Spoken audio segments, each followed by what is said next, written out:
Ouais, excusez ma voix, c'est vrai que je suis un petit peu patraque, mais bon, je crois que même sur mon lit de mort, si je pouvais faire un constat, je le ferais. Hein. Bon alors, aujourd'hui, je voudrais te faire part de quelque chose. Tu disais en réponse à un auditeur qui te disait que quoi qu'il fasse, il sentait qu'il n'arriverait pas à ce stade de réalisation ou de stade de sainteté, et que c'était très difficile de trouver un cadre dans lequel s'inscrire. Je pensais à ce que tu disais là, que chacun est dans la position dans laquelle il doit être, à vivre avec les gens avec lesquels ils sont, et rien d'autre. Donc finalement, les gens qui t'entourent, c'est tes gourous, quoi. Tes enfants, ce sont tes propres gourous, tes parents aussi, ils sont là pour t'apprendre des choses, te faire évoluer sur ce chemin-là qu'est la vie. Donc, et je pensais à ça en me disant que tiens, ces constats que l'on fait là, est-ce qu'on peut considérer ça comme un parcours initiatique d'une certaine manière? C'est peut-être un peu prétentieux ce que je dis là, mais moi j'ai l'impression que chaque jour, il y a des choses, tu vois, qui percutent, tu vois, parce que d'un coup, tu vois, même s'il y a une espèce de rabâchement et qui fait un petit peu le contrepoids avec le rabâchement qu'on a d'un autre côté où on nous fait assimiler absolument des choses qui vont à l'encontre de ce qui devrait être. Mais j'ai vraiment l'impression que ces constats, moi personnellement, me font prendre conscience de choses progressivement et que ça rentre doucement, mais sûrement. Tu vois ? Oui, je comprends. Alors oui, effectivement, disons on peut considérer qu'il s'agit évidemment d'un parcours initiatique. Simplement... Attends, excuse-moi de te recouper.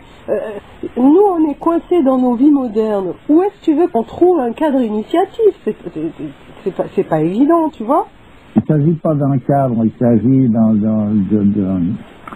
d'une transmission initiatique. Alors là, en l'occurrence, c'est le parcours en question. Bien sûr que la vie de quelqu'un, avec le destin qui gère en quelque sorte cette existence dans les faits, est un parcours initiatique. Mais simplement, ceci est tout à fait valable d'ailleurs dans un cadre traditionnel où chaque chose, chaque événement, chaque mouvement, chaque fait et geste ont une signification, sont en rapport, et l'homme qui les fait est en rapport toujours avec son principe.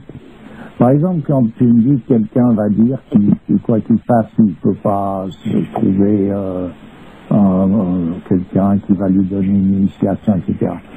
Il ne faut pas chercher ça. À disposition, on a les possibilités d'étudier les différentes démarches à faire pour obtenir une connaissance, et quand même, ça va dans la direction d'une réalisation de ce que l'on est. On a cité grands auteurs qui sont là, qui sont venus remettre les pendules à l'heure, des gens comme Guénon, comme Chuon, comme M. Bourcard, comme d'autres d'ailleurs, il y en a d'autres, mais enfin voilà, disons, les principaux éléments, en tout cas en Europe, où on a des personnages de cette trempe-là. Bien. À partir de là, donc, en étudiant ces choses-là, en pénétrant le plus loin possible que l'on est capable de le faire, et de continuer son existence, il y a déjà quelques modifications qui s'opèrent, dans le sens que ce que l'on fait, notre vision des choses, a tendance à vouloir se modifier déjà, inévitablement. Donc, en continuant d'étudier ces choses-là et en restant dans l'encadrement de la religion à laquelle on appartient, ce qui se produit, c'est qu'à un moment donné, quand il y a la nécessité d'un maître qui va, disons, donner une initiation dans le sens d'un souffler quelque chose qui est... C'est comme une... Comment je peux dire, vous savez, c'est une transmission. La transmission de quelque chose, c'est comme on te donne une clé, voilà. J'en ai déjà parlé d'ailleurs, cette clé, c'est donc voici la clé de la porte du jardin. Ensuite, c'est à toi de cultiver ce jardin. Ouais. Alors, quand il y a un moment donné dans ta démarche, quand il arrive une nécessité d'obtenir cette clé, elle vient d'elle-même, dans le sens que il n'y a rien qui est fait par hasard. Les choses nous arrivent au moment où elles doivent arriver. Donc, ça ne sert à rien de chercher ceci ou chercher cela. Ce qu'il faut chercher, c'est dans le présent même, à l'instant même, c'est de chercher sa propre origine, donc qui on est véritablement. Ouais. Alors après, là, il peut y avoir des grosses difficultés à étudier, puis à potasser des milliers de bouquins qui servent à rien, qui rentrent dans des domaines de psy, d'allumés, qui de toute façon racontent leur petite existence. Et c'est pas d'ailleurs, c'est pas pour les déniveler, mais c'est qu'ils n'ont rien à apporter, ils viennent nous apporter des problèmes, pas des solutions.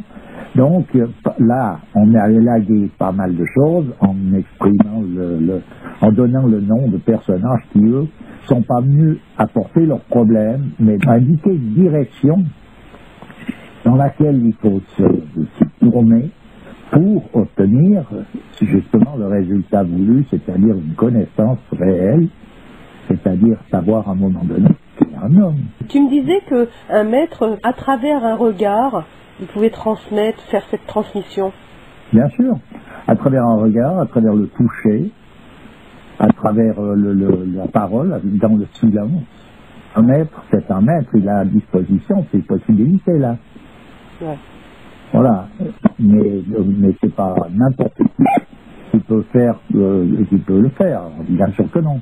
En ce moment, la difficulté, elle est que on est envahi par les faux gourous, les faux maîtres, les faux prophètes, les faux machins.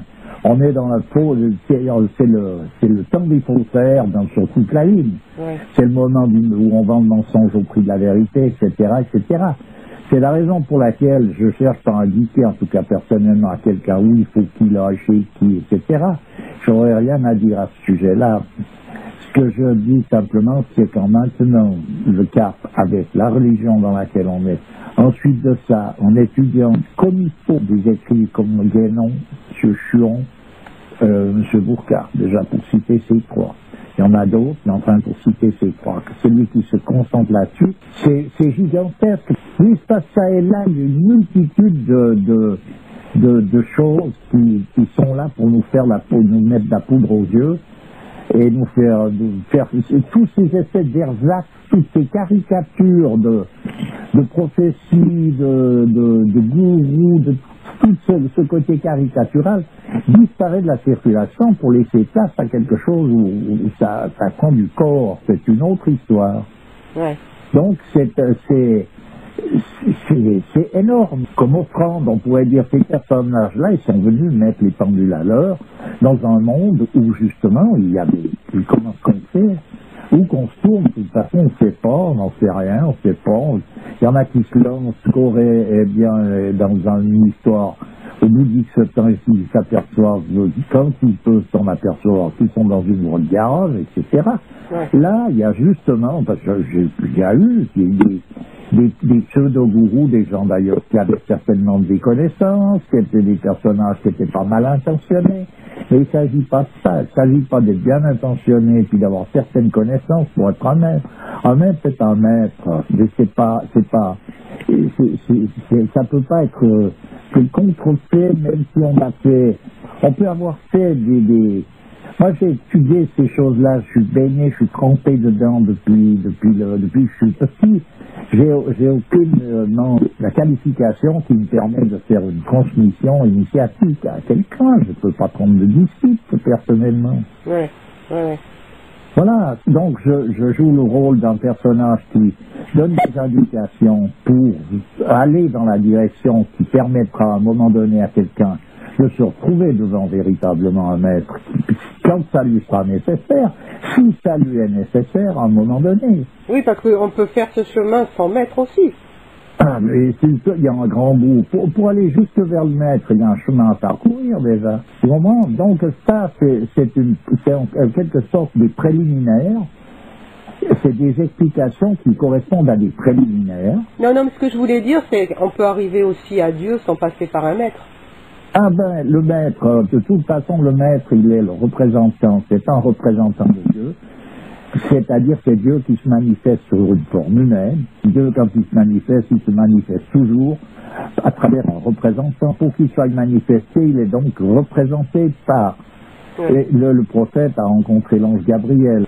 Il y a toujours un intermédiaire, Oui. mais c'est pas un intermédiaire dans le sens d'un personnage autre. C'est lui qui devient la parole de ce personnage. Non, parce Je que... deviendrai son ouïe, je deviendrai sa pupille. Voilà, c'est qu'à un moment donné, c'est ça.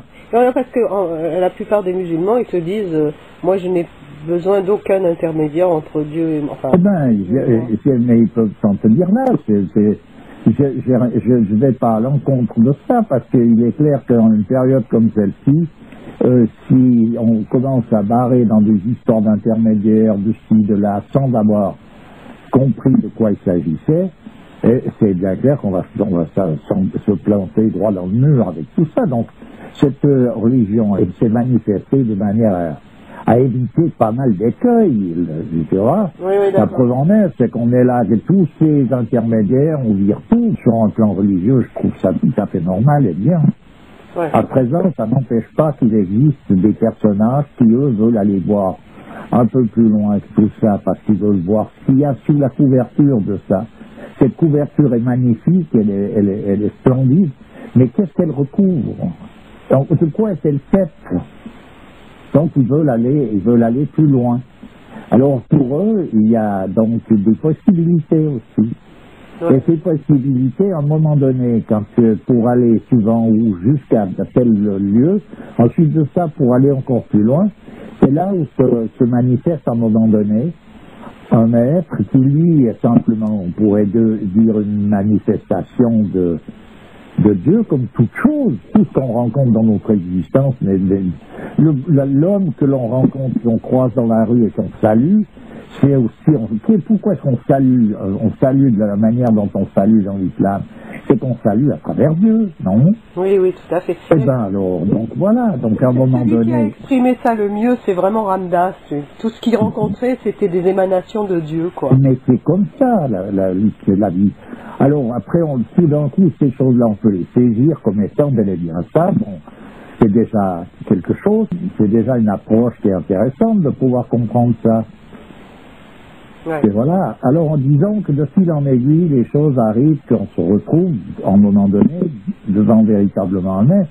Mais ces études traditionnelles dont je parle sont des nécessités pour ne pas s'envoyer jongler, Pour ne pas s'en... soit refuser systématiquement toute possibilité comme étant quelque chose qui est erroné de par principe, ou alors aller se planter dans le mur, à sauter devant le premier personnage parce que il avait un beau parler, ou il avait une belle allure, ou il avait une belle situation, ou il avait je sais pas quoi de beau, de brillant en tout cas, de rutilant, qui a amené quelqu'un à se fourvoyer dans une boîte de garage.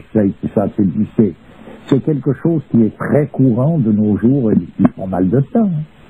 Ouais. Et puis il y en a pour tous les goûts, parce que ça part depuis les psychanalystes qui eux sont des victimes en quelque sorte, et qui tremballent leurs problèmes à travers leurs patients, qu'ils les prennent finalement comme pour des sauveurs ou des maîtres ou je sais pas quoi, jusqu'à des pseudo-gourous qui prennent l'allure de tout là-bas, avec le petit parfum, la petite fumée, le petit baratin, la petite musique, tout le tralala, et puis une certaine allure, qui sont en quelque sorte des ersatz, c'est-à-dire des faussaires, des copies. Des usurpateurs. C'est des usurpateurs qui peuvent d'ailleurs être usurpateurs sans même en être sans en être conscients. Ouais. C'est les plus dangereux d'ailleurs, Oui, parce qu'ils sont beaucoup plus. Voilà, donc ils ont une certaine sincérité qui va faire poudre aux yeux. Ouais. Voilà, donc ça fait lag avec une étude telle qu'une étude de Guénon, de M. Chuon, Boucard, parce qu'on rentre dans le mille, Et là, on voit bien tout ce côté caricatural. Ça disparaît devant les yeux, ça n'a plus lieu d'être. Toutes ces espèces de guignoleries en passant par l'occultisme, de tout bon, tout ce tralala. C'est des choses qui ont une forme de réalité, mais c'est pas par là que la route passe pour aller au but réel pour un homme. C'est une voie de garage, c'est aller s'empêtrer dans les sables mouvants, tout ça.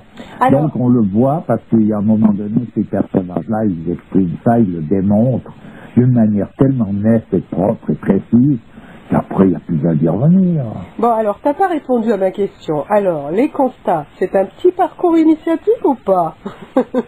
Mais par un bout, bien sûr, mais j'entends, il ne faut pas confondre.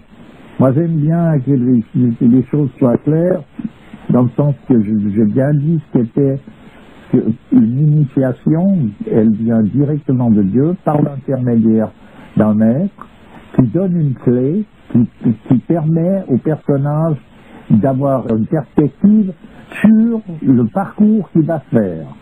Voilà. Donc le parcours en lui-même est toujours un parcours initiatique, en quelque sorte. Ouais. Mais tu as la clé, tu as une clé, ou tu n'en as pas, ou tu en as... Tu vois, il y a différents mouvements, et celui qui n'a pas ça peut être pour des raisons diverses, Dieu seul le sait, moi je ne vais pas rentrer dans ce genre de considération. Il est bon, par exemple, je dis, d'étudier les personnages que j'ai cités comme il faut. Ça peut prendre une vie entière, ça, c'est pas un problème. Ouais. L'histoire, c'est d'arriver à un moment donné à saisir ce que simplement ces personnages-là ont exprimé. C'est dans une disposition qui te permet de rencontrer véritablement un être. Voilà. Ben écoute, je te remercie, on va finir là-dessus et je te dis à bientôt. Eh ben, à bientôt. Au revoir. Toujours avec plaisir.